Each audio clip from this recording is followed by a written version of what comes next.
Bukankah itu wilayah sah milik Palestina berdasarkan hukum yang berlaku? Kok keluarga di sana diusir aparat?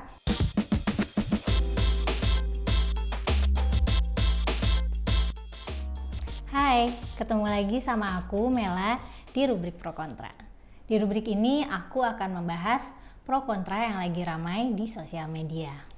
Kali ini aku mau membahas peristiwa yang masih panas banget di sosial media, yaitu konflik antara Palestina dan Israel. Nanti nonton sampai habis ya, karena aku juga akan cerita tentang sejarah besar yang menjadi akar konflik ini. Belum lama ini, timeline sosmed kita penuh sama berita tentang tentara Israel yang menyerang warga Palestina yang sedang beribadah di Masjidil Aqsa, kerusuhan di Sheikh Jarrah, di Yerusalem Timur, perasaan Yerusalem Day, dan warga Palestina yang march untuk menuntut berhentinya penyerangan dan demo membela Palestina di banyak negara di dunia. Nah, tentunya timeline kita juga diwarnai dengan macam-macam tanggapan netizen sebagai reaksi dari berita-berita itu. Aku mau membagi argumen menjadi 3 isu. Yang pertama, ras, ideologi, dan agama. Kemudian wilayah, dan terakhir kemanusiaan. Aku akan menghadirkan argumen dari pihak yang mendukung Palestina dan yang membela Israel. Jadi pertama aku mau membahas argumen-argumen yang menggunakan sentimen ras, ideologi, dan agama. Ada argumen-argumen yang memang menyerang sentimen ini, baik dari pihak yang mendukung Palestina dan yang membela Israel. Sentimen ini diperkuat dengan adanya serangan ke Masjidil Aqsa. Katanya Yahudi adalah musuh abadi umat muslim, Yahudi sesat, Zionis, dan semacam itulah. Nah, di sisi lain kontrargumennya juga jadi agak rasis. Katanya muslim itu barbar, orang Arab itu bodoh, Hamas itu teroris. Pokoknya komentar-komentar yang semacam itu.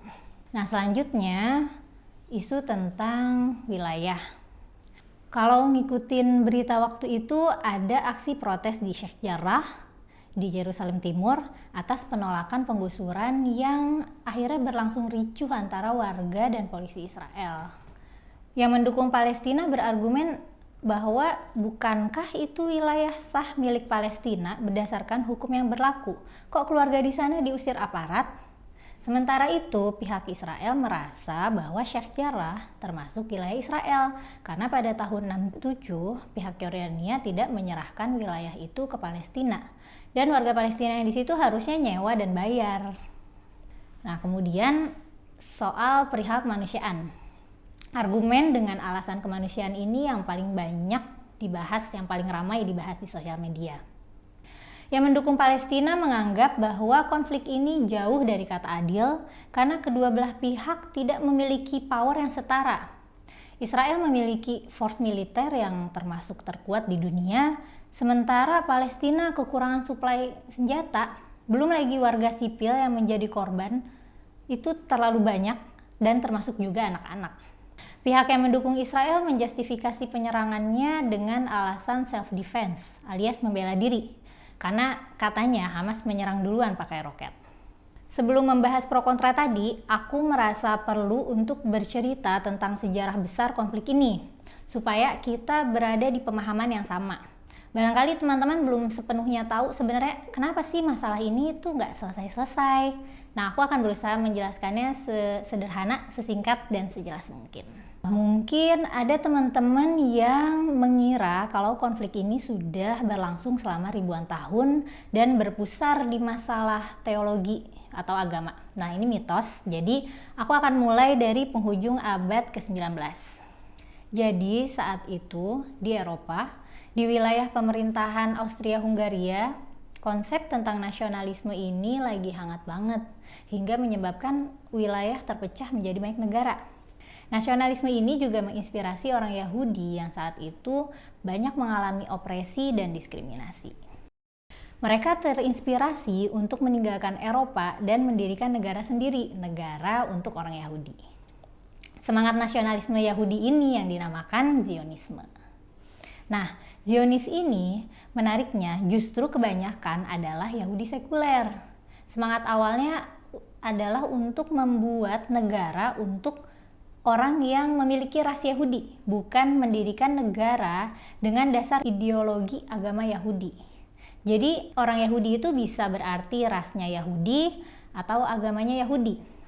Bisa aja ada orang yang rasnya Yahudi tapi agamanya Kristen. Atau secara ras dia orang Arab tapi agamanya Yahudi.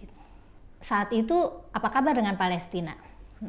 Jadi di akhir abad 19, Palestina masih di bawah pemerintahan Turki Utsmani. Saat itu penduduk Muslim mayoritas, Kristen dan Yahudi minoritas. Menariknya, Yerusalem saat itu adalah kota yang majemuk. Islam, Kristen, Yahudi bisa hidup berdampingan dengan damai dan berbagi tempat ibadah. Pada tahun 1917, ketika Perang Dunia ke-1, Inggris mengeluarkan deklarasi Balfour yang dibuat dengan tujuan mendapatkan dukungan dari orang Yahudi. Di deklarasi itu dinyatakan bahwa Inggris akan membantu menjadikan Palestina sebagai rumah bagi orang Yahudi. Ini janji yang besar dan berani mengingat saat itu Palestina masih di bawah kekuasaan Turki Utsmani. Karena Turki Utsmani saat itu belum kalah perang di Perang Dunia ke-1. Setelah Perang Dunia ke-1, keadaan di Palestina sangat tidak stabil karena perang dan kelaparan. Kemudian di tahun 1918, Inggris mulai menduduki wilayah Palestina dan mengusahakan yang dijanjikannya dalam deklarasi Balfour. Di tahun 1938, pendatang Yahudi jumlahnya mencapai 30% dari populasi Palestina, yaitu mencapai 320.000 jiwa. Para pendatang ini membeli tanah absenti, tanah punya orang Arab non-Palestina. Setelah tanahnya dibeli, penduduk Palestina yang bekerja, bertani, dan tinggal di wilayah itu jadi terusir. Keadaan ini lama-lama memicu tumbuhnya rasa nasionalisme orang Palestina. Palestina pun melawan Inggris di tahun 1936, tapi Palestina kalah kuat sama Inggris dan tentara Israel. Setelah itu, Inggris mulai membatasi imigran Yahudi masuk ke Palestina dan menjanjikan bahwa dalam waktu 10 tahun lagi Palestina akan jadi milik Arab, Palestina, dan Yahudi.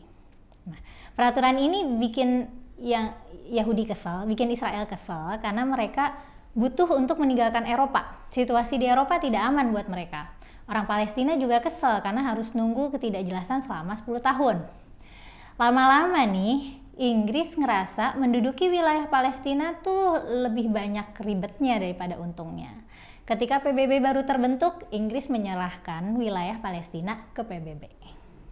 Pada bulan November 1947, PBB ngebagi wilayah yang secara luas cukup adil, tapi batas-batas negaranya kayak puzzle gitu. Setelah intervensi dari PBB, perang masih terjadi lagi. Tahun 48 Israel menang dan dapat wilayah lebih banyak. Tahun 67 ada yang namanya Six Day Wars, perang 6 hari. Israel menang lagi dan dapat wilayah yang lebih luas lagi.